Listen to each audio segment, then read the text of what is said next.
As if we didn't have enough to juggle in the day between work, kids, school, chores, meal prep, and more, now add in the fear of a pandemic, a balancing act that makes returning to work complicated. Some are more vulnerable to the novel coronavirus, others have health issues. Individual circumstances also play a role. So how much leeway should companies give employees to make up their own minds about returning to work? In this 360, you'll hear from an employment lawyer, the Denver Metro Chamber of Commerce, the Colorado Department of Labor, and a child care center about the hurdles people and businesses face when returning to work. This is completely unprecedented. For employment lawyer Brad Williams, there's a lot of legal gray area around returning to work. We've yet to see how this will play out in the courts. Williams says businesses can start forcing some people without health concerns to return. If an employee just generally is afraid of coronavirus, that will not, generally speaking, allow the employee to remain at home. Still, many companies are hesitant to reopen.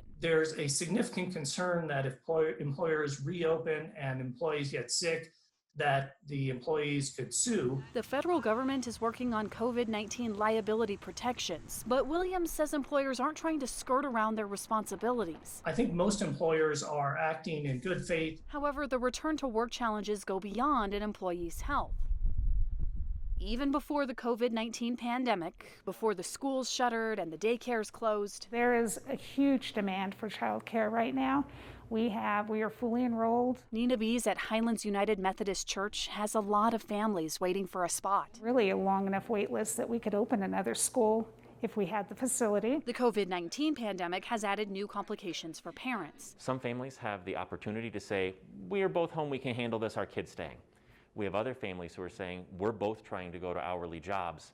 We need someone to keep an eye on our kids. So people's needs are very different right now. Nina Bees and other daycares are trying to fill those gaps, but there's only so much they can do. Denver has, I think, had not enough seats for as many kids as we'd like for quite some time. So some parents might have to stay home, regardless of whether they're able to work. It's a lot for folks to balance. And so I think the key thing for us is recognizing that we need to try to meet people where they are and their needs. If your child's school is closed and you have healthcare issues, all of those circumstances are covered in the federal unemployment benefits. The Colorado Department of Labor says there's leeway for both employees and employers when returning to work. For companies, there's WorkShare. It's a tool for employers who are especially looking at a return to work model, but maybe not a 100% return to work for their employees. A program where jobs split work hours between employees instead of laying them off. So that they can also earn a wage while receiving potentially unemployment at the same time. For workers, unemployment benefits are still available, particularly for those who are vulnerable to COVID, but there are limits. You certainly cannot list as a reason I make more on unemployment than I do in wages. If your employer asks you to return but you refuse, both of you are required to report it to the Labor Department. Tell us the circumstances under which you do not want to return to work. You could lose your state unemployment benefits if the job is determined to be suitable and safe. You shouldn't feel afraid to ask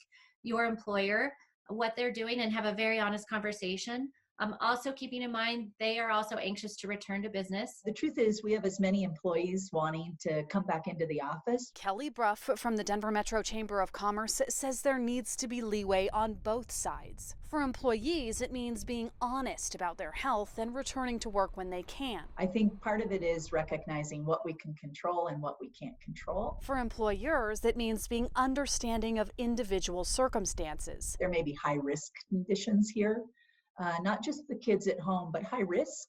And how do we take that into account to protect those workers even more? Because at the end of the day, the last thing any of us want is to see this virus take off again. So back to work we go with a new reality and new conversations to come.